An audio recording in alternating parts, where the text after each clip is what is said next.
Betul.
Jadi langkah-langkahnya coba apa namanya yang pertama?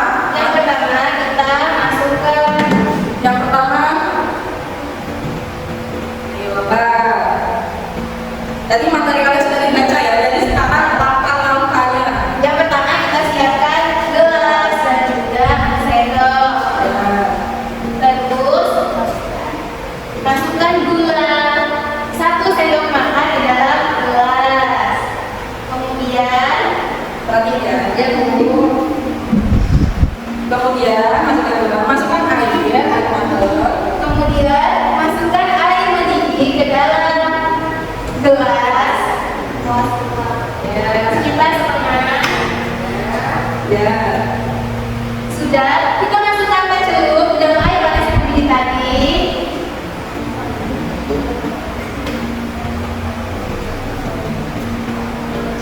Seperti ini, lalu kita aduk.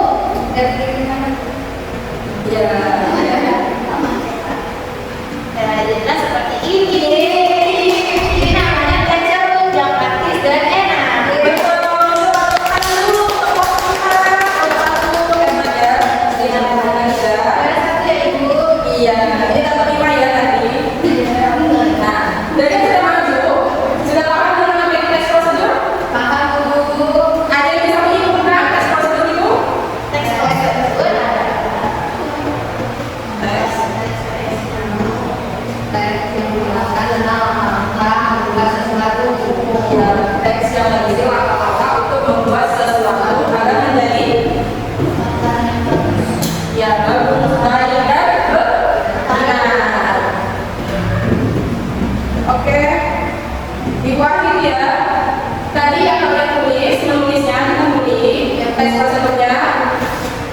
Nah, Ibu kayaknya udah bisa Ibu ya.